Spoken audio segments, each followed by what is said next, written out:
So guys हल्का फुल्का सा एपिसोड, कोई एलिमिनेट नहीं हुआ और शायद कल सीनियर्स के हाथ में जब वो पावर दी जाएगी तब शायद एक एलिमिनेट हो जाएगा। पता नहीं एलिमिनेट भी होगा या नहीं, या सीक्रेट रूम में रखा जाएगा। बट अगर वो सीनियर्स के डिसीजन पे रहेगा, अगर ऐसा किसी कंटेस्टेंट को निकालेंगे जो जिसका अंदाजन कि ये आगे जाके भी कुछ नहीं देने वाला, शो को आगे जाके भी कुछ फायदा नहीं होने वाला है, ऐसे है बहुत से घर के अंदर। किसी के ऊपर राय बनाऊं कैसे समझ में नहीं आ रहा है। एक हफ्ता और भी लोग खुलना है, जैसे कि निशान के बारे में आज राहुल ने कहा कि इसको लगता है कि ये शूटिंग ही कर रहा है, कोई सीरियल चालू है इसकी, मेरे लिए अंडे बॉईल करोगी। वाई निशांत वाई, लिटरली आपकी जो पर्सनालिटी थी स्टार्टिंग में ही बहुत से लोग शायद इंप्रेस हो गए होंगे देख के, तो उसको अगर आप उभर के निकाल दे, मतलब ऐसे there was a season like Gautam Gulati, सब लोग उसको टारगेट करते थे, सब कुछ था, एंड देन वो एकदम उभर के आए। सिद्धार्थ शुक्ला है ना, ऐसे बहुत से हैं जिन्होंने बोला कम है करा ज्यादा है, उनके वन लाइनर्स फेमस है या जो कुछ भी, तो वैसा कुछ करो इंस्टेड ऑफ बीइंग फेक।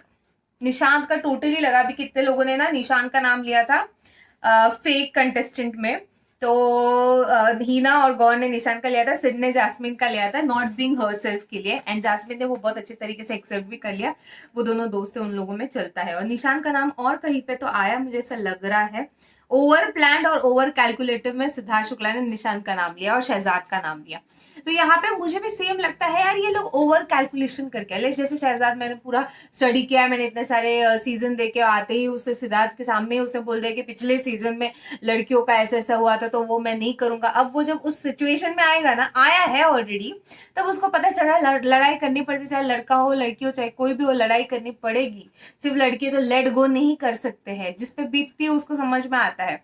तो वो ओवर प्लान है, वो भी है। और निशांत भी लाइक लिटरली उसका एक डायलॉग भी आ जाता है, सीनियर्स है 2 हफ्ते के लिए, उनको जाने तो फिर हम अपना गेम स्टार्ट करेंगे। आपके हाथ में सिर्फ 2 हफ्ते है, हम लोग ऑलरेडी बोर ना हो जाए और ऑलरेडी देखने का बंद ना कर दे 2 हफ्ते के बाद, तो फिर क्या होगा। वैसे भी मेरे बिग बॉस रिव्यूज को कुछ बहुत ज्यादा व्यूज नहीं मिलते, मेरे दूसरे वीडियोस को ज्यादा व्यूज मिलते हैं। तो मुझे भी अगर ऐसा बोरिंग लगने लगा, क्योंकि ये थका देता है, ये रिव्यूज जो है वो आपको पूरी तरह से अंदर से, मैंने आज सनग्लासेस पहने किसके लिए, तो बहुत गंदी तरीके से थक गई हूँ पूरा ओवरऑल मैनेज कर करके। तो बिग बॉस रिव्यूज बहुत थका देता है पहले। तो ये लोग कुछ नहीं करेंगे, अभी जैसे जाके खड़े हो गए एवरेज गुड। अरे यार ये क्या कर रहे हैं लिटरली। एंड रूबी ना 4 साल के बच्चे को जैसे समझाते हैं वैसे समझाओ, जब समझाने जाओ तब वो नहीं समझती, तब उसको नहीं समझना है, तब वो रूल बुक में ऐसा नहीं है, रूल में कहा लिखा है। बिग बॉस आपने क्यों नहीं बताया, बिग बॉस आपको छोटी छोटी चीज आके बताएगा रूबीना, ऐसे नहीं होता है। या शायद उन्होंने, मुझे लगता है रूबीना ने बिग बॉस देखा ही नहीं। जैसे आज जब सीनियर्स उनको डांट रहे थे, या सलमान सर ने उनको डांट के गए थे कि आपने अपने हक के लिए लड़ाई क्यों नहीं की, तो वो बोल रही है कि जब हम रूल्स के बारे में बात करते हैं, ऐसे कुछ लड़ाई करते हैं, आपके खिलाफ खड़े हो जाते, तब आप बोलते हैं अरे ये नहीं, और हम जब खड़े नहीं रहते तब आप बोलते लड़ाई करो। तो शी इज नॉट अंडरस्टैंडिंग कहाँ पे लड़ाई करनी, कहाँ पे लड़ाई करनी नहीं है करनी है। मुझे मेरे हिसाब से जब मैंने स्टार्टिंग में बिग बॉस देखा, मुझे लगा Rubina will be a strong contestant. मुझे अभी भी उससे बहुत ज्यादा क्या बोलते हैं है मेरे को और भी ज्यादा कि बाबा ये करेगी या कुछ तो कर सकती। बट अगर वो ऐसे करते करते करते करते डम अगर प्रूव हो जाए, क्योंकि उस जब है ना डिसअपॉइंटेड के लिए जब रूबीना का नाम लिया हीना ने, गौहर ने अभिनव का नाम लिया, अभिनव भी बराबर है एंड रूबीना भी बराबर है, डिसअपॉइंटमेंट हम लोग को भी हो रही है कि उससे, क्योंकि उससे एक्सपेक्टेशन ज्यादा थी।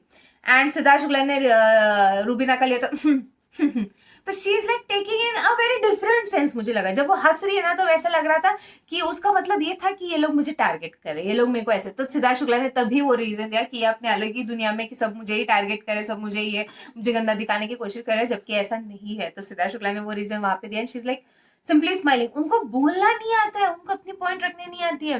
जब पवित्रा पुनिया का जब वो गुब्बारा फोड़ने गई थी, तो वहां पे उन्होंने क्या बोलना चाहा था कि आप शायद सीनियर्स के सामने बहुत स्वीट बनते हो, उनके गुड बुक्स में आना चाहते हो, ऐसे वो आपको हेल्प नहीं करने वाला या जो कुछ भी। वैसे भी फिर भी वो गलत फहमी नहीं होती है, बट उन्होंने जो कहा वो सबके दिमाग के पल्ले है। आज सिद्धार्थ शुक्ला ने उन्होंने उसको डायलॉग भी मारा, it is mind over matter and if you don't have mind it doesn't matter.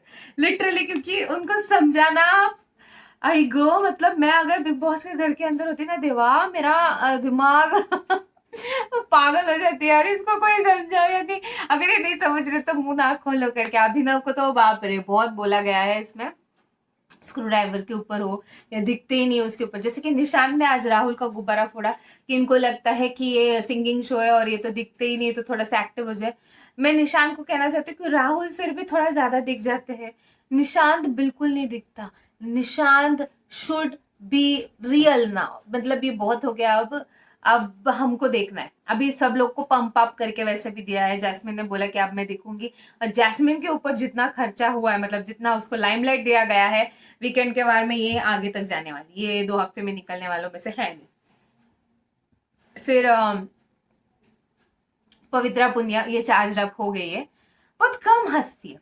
जब सलमान से जोक मारते हैं कम हंसते हुए, कम एंजॉय करते हुए दिखाई दे रहे। अभी उसको रोने की कोई जरूरत नहीं थी जब सीनियर्स जो है वो किसी का नाम ले रहे थे, okay, but still seniors are very sweet, उसको जाके समझाना है जो कुछ भी वो सबको समझाते हैं, बट फिर भी रूबीना और अभिनव एक ऐसा कपल है जो बिचिंग करता है, नहीं कैसे कहीं पे बैठे बैठे कि वो तो उनमें से लगने लगा है अब मुझे, तो उसमें से अगर एक चला जाए, मुझे तो लगता है बिग बॉस ज्यादा से ज्यादा किसी एक को निकालने की कोशिश कर सकते हैं, बिकॉज फिर उसके बाद रूबीना किसी एक को, मतलब ऑफकोर्स उसके हस्बैंड को, फिर उसके बाद ही रूबीना थोड़ा उभर के आएगी। अभी एजाज के बारे में बोले, एजाज फालतू का कभी कभी ऐसा लग रहा है कि कंटेंट क्रिएट करने की कोशिश करता है। जैसे कि ठीक है, उन्होंने पॉइंट रखा कि आपने निक्की को कैसे बनाया जिसको कोई फर्क नहीं पड़ रहा था कि हम खाना खा रहे हैं नहीं खा रहे हैं, उसने अपनी जिद पकड़ी है, ये किया वो, थोड़ी ना ऐसा होता है। तो सीनियर्स के पास तो उससे भी ज्यादा जेन्युइन पॉइंट्स है जिसके ऊपर हमने कल डिस्कस कर दिया था कि she deserves that, she literally deserves that. भले ही आपको इरिटेटिंग लगे, कुछ भी लगे, बट वो स्क्रीन पे आएगी, वो दिखेगी आपको, उससे ज्यादा उभर के आपको आना पड़ेगा। पॉजिटिव दिखो, वो शायद नेगेटिव दिखती होगी, तो कोई तो एक ऐसा कैरेक्टर जो पॉजिटिव होके आ जाए, जो बहुत अच्छा दिख के आए, तो फिर उसकी विनिंग के भी चांसेस हो जाते हैं, वो लोगों के सामने ज्यादा अच्छा भी दिख के आएगा। बट लोगों को यहाँ पे एंजॉय नहीं करना है, लोगों को मैं अपने आप को कैसे फाइनल में कन्वर्ट करूं, मैं अपने आप को कैसे कंफर्म में कन्वर्ट करूं, उनको उससे कोई लेना देना ही नहीं है। उनको निक्की कैसे जीत गई उससे दुख हो रहा है सबको, वैसे देखा जाए सबको, ऑलमोस्ट सारा ग्रुपाल हंस नहीं रही है, और सरदार जी तो पता है वो उनके साथ तो सलमान सर ने तो बात ही नहीं की पूरे एपिसोड में। ना कि वो मारने वाला भी वो था ना, वो रोटेटिंग वाला सरदारनी वाला, उसमें भी मुझे नहीं दिखे, वो गुब्बारे वाले में भी नहीं, मतलब बहुत गंदे तरीके से उनका कंटेंट कट कर दिया गया है। माइट भी बहुत बोरिंग बोरिंग लग रहे होंगे, बोर कर रहे होंगे, बट फिर भी दिख रहे हैं वो बीच बीच में। बट जैसे हमको स्टेज पे लगा कि बहुत इनोसेंट हो गया, वैसा नहीं था, मतलब जो एक्सपेक्टेशन होता है वैसे नहीं लगे मुझे वो। तो यहाँ पे जैसे एजाज का कहना था निक्की को कि तू जाके सॉरी बोल सारा को, क्योंकि तूने उसके साथ क्या किया वो देख करके ऐसे वैसे, तो ओके सॉरी बोलना चाहिए, दोनों ने एक दूसरे को बोलना चाहिए था, क्योंकि निक्की के साथ भी जैसे गौर ने बोला था कि उसके नाक में जो कपड़ा घुसाया जा रहा था, उसको नाखूने मारे जा रहे थे, चिमटी लिए जा रही थी, वो आपको नहीं दिखा। सब लोग ऐसे करके निक्की के ऊपर फोकस डालते, ऐसे करके उसके ऊपर जल के फोकस डाल रहे हैं, उसको ध्यान ना दो, या तो आप उससे ज्यादा अच्छे दिख के आओ। वो अगर नेगेटिव दिख रही है, वो दिख रही है इसलिए सब लोग उसको सपोर्ट कर रहे हैं, राइट?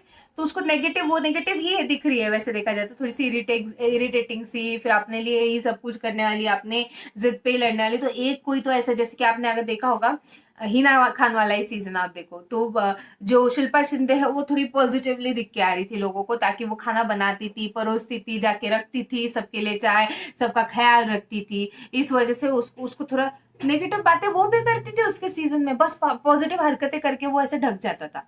वैसा कोई हो तो ठीक है, पर पवित्रा पुनिया से ऑफकोर्स एक्सपेक्टेशन ज्यादा है, क्योंकि सब लोगों ने उसी का नाम लिया था परफेक्ट फॉर बीबी। मुझे भी लगता है पवित्रा पुनिया फाड़ देगी आगे जाके, और बहुत अच्छे तरीके से खेलेगा, जिस तरीके से वो रिस्पेक्टफुली सीनियर्स के साथ है, क्योंकि उसको पता है कि बाबा ये मुझे ठीक से समझाने वाले, ये मुझे ठीक से बोलने वाले, ना कि रूबीना के जैसे कि बाबा इनके सामने क्यों करूं मैं, वो क्या, मतलब she is in a different zone. मैं एक स्टार हूँ, मैंने ये सीरियल किया है, मैंने वो किया है, तो उस सब से बाहर आना पड़ेगा, क्योंकि ये बिग बॉस है, और यहाँ पे शायद वाइल्ड कार्ड एंट्रीज और भी खतरनाक हो सकते हैं। Can't say anything. पिछले सीजन का अगर मैं बात करूं, कंटेंट देने वाले वाइल्ड कार्ड एंट्रीज थे सारे, जैसे कि हिमांशी खुराना, उसका लव एंगल हुआ, शिफाली जरीवाला लड़ाई झगड़ा करके जो भी है, वो सारी बहुत सी चीजें हो गई, और जिन लोगों ने कैमरा स्पेस बहुत अच्छे तरीके से, उनको बहुत अच्छा स्पेस मिला।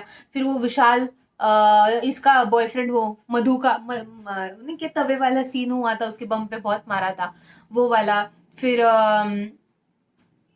और कौन सा है, और बहुत सारे आए थे यार, हिंदुस्तानी भाव आया था, तो इन लोगों ने कुछ ना कुछ कंटेंट दिए थे, सारे के सारे पिछले साल के कंटेस्टेंट ऐसे थे कि थोड़ा बहुत, और जब नहीं दे पाए जैसे तहसीन पूनावाला भाग, खेसारी लाल यादव, तो आप सोचिए इतने सारे लोग लाए थे बिग बॉस ने पिछले साल, सीजन को हिट करवाना ही है, हिट था ही, बट उसको और कैसे कमाया, और कैसे कमाया उससे, और कितना एक्सटेंड करे वैसे क्या। तो इस साल भी कुछ भी कर सकते हैं, तो इन्हें ही हमें देखना है, ऐसे नहीं है, एंड तक कुछ भी हो सकता है, तो लेट्स सी। तो छोटी सरदारनी वाली आई थी, तो वहां पे भी अच्छे खासे थोड़े से टास्क हो गए थे। हिट विकेट एक पे नाम लिया था शहजाद का, विकेट का सारा पे नाम लिया गया है। ओके, कुछ ऐसा कुछ खास नहीं हुआ, बट कल मजा आ जाएगा। अभी कल तो नॉमिनेशंस वाला टास्क है, ढिक्के टिके ढिक्के टिके, मतलब हम लोगों को वोट करने का फाइनली मौका मिलेगा, वोट पे ही होगा ना, या कोई और एक ऐप पे चल रहा है शायद इनका लाइव, तो वहीं पे होगा क्या वोटिंग? अरे बाप रे, फिर तो वोटिंग में तो मैं तो इस साल वोटिंग देने भी नहीं वाली, पिछले साल भी मैं नहीं देती थी, एंड में दिया था मैंने वोटिंग। तो लेट्स सी क्या होता है सीनियर्स जाने के बाद। कोई और सीनियर्स आएंगे क्या? पता नहीं यार, कोई और सीनियर्स आए तो तगड़े ही लेके आना, जो अपना पॉइंट ऑफ व्यू बहुत अच्छे तरीके से रखते हो, जैसे कि ये रखते हैं ये, जैसे कि इन लोगों ने ना एंटरटेनमेंट देने का सोच ही रहा था, जैसे इन लोगों ने शो को हिट करने का के लिए ही आए हैं, वैसे काइंड ऑफ कोई भेज दे तो अच्छा होगा। तो this was my review on big boss episode, हल्का फुल्का सा एपिसोड था, और कुछ खास मुझे भी व्यूज नहीं मिल रहे मेरे बिग बॉस रिव्यू पे खास करके। तो लेट्स सी अब क्या होता है, क्योंकि मैं बहुत गंदे तरीके से थक जाती हूँ बिग बॉस होते होते, रिव्यू करते करते, ओ माय गॉड। तो I come out with reviews every day, so don't forget to like and subscribe and drop a comment in the comment section below. बाकी परत मी आलेच, हाँ, बाय।